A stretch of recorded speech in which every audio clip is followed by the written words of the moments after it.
गरीब साध साध सब नेक हैं, आप अपनी ठोरे, जो सतलोक ले जाएंगे वो साधु कोई और।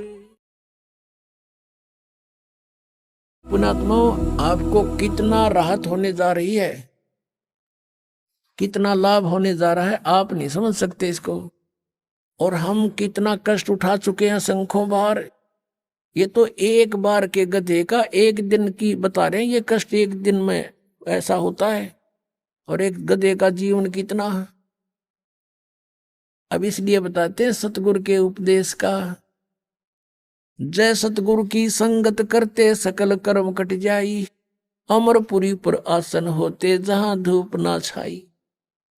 यदि सतगुरु की संगत करते, शरण में आ जाते, ये नकली सतगुरुओं की नहीं बात बनती, तो कहते हैं ये कैसा दुख आपके ऊपर हो रहा है, किस प्रकार बाईपास निकालेंगे संत। अब कितने दुख होते हैं प्राणी पर।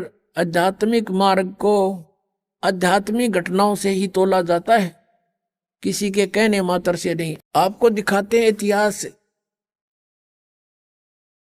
एक पुण्यात्मा का उसके ऊपर कितनी आपदाएं आई,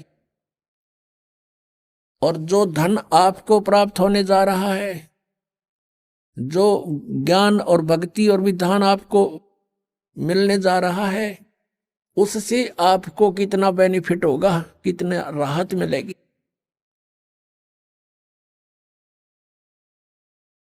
अब परमात्मा कहते हैं धर्मदास तो लाख दुहाई, और ये सार शब्द की दबार न जाई। आज तक जो परमात्मा ने इस तत्व ज्ञान को और इस तत्व नाम को, सार नाम को, असली मंत्र को छुपा के रखा हुआ था, क्योंकि सतयुग त्रेता द्वापर में ये प्राणी दुखी नहीं होता, और पिछले पुण्य कर्म इसके घने साथ होते हैं, जिस कारण से कोई भी कुछ भी साधना भक्ति कर रहा होता है उसमें भी वो सुखी रहता है। वो ये सोचता है मुझे इस साधना से ये सुख प्राप्त है। इस कारण से सतयुग त्रेता द्वापर में परमात्मा ने काल को छूट दे दी थी।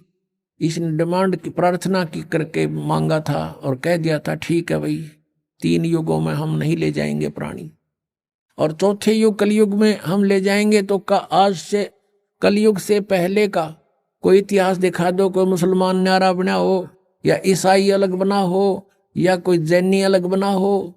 हम वेदों अनुसार साधना करते रहे, एक ही हमारा इतिहास था। वर्ण केवल कर्म आधार से थे। अब कलयुग में देख ले कितना हमारे अंदर, कितनी इसने फूट डाल दी।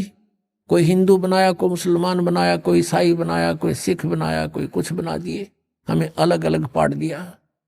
इसको डर था कि कलयुग में परमात्मा से वायदा हुआ है, वो आएंगे या अपना कोई दास भेजेंगे अपनी शक्ति देकर, तो उस समय तक ऐसा कर दो इन प्राणियों को ये कति कंडम हो जाए, एक दूसरे के शत्रु हो जाए, कोई एक दूसरे की साधना को गलत बता दे तो मरना तैयार हो जाए। ऐसे समय में परमात्मा ने ये स्टार्ट किया है। लेकिन ये बुद्धिहीनता हमारी, मान ले मैं आपके मार्ग को गलत बता रहा हूं और आपको कॉन्फिडेंस है सही है, तो मेरी बातें ना सुनो, इसमें झगड़े की क्या बात है। तो ये काल ही करवाता है। लेकिन अब परमात्मा की मेहर होगी अपने बच्चों पर, समाज शिक्षित है, सब इतिहास हमारे पास है, हमारे सदग्रंथ प्रत्येक धर्म के, प्रत्येक धर्म वालों के पास है। अरदास उसमें बताओगे ऐसा लिखा, आप खोल कर देख लेना, बात समझ में आ जाएगी। तो अभी तक हम सतगुरु ना मिलने से कितना कष्ट उठाया।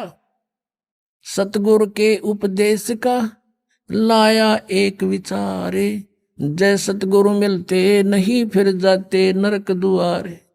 नरक द्वार में दूत सब करते खेचा ताने, उनसे कभू ना छूटता फिर फिरता चारों खानी।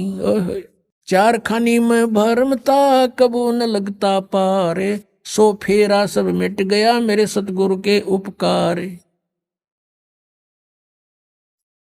7 समंदर की मसी करूं और लेखनी करूं बन राय, धरती का कागज करूं गुरु गुण गाए।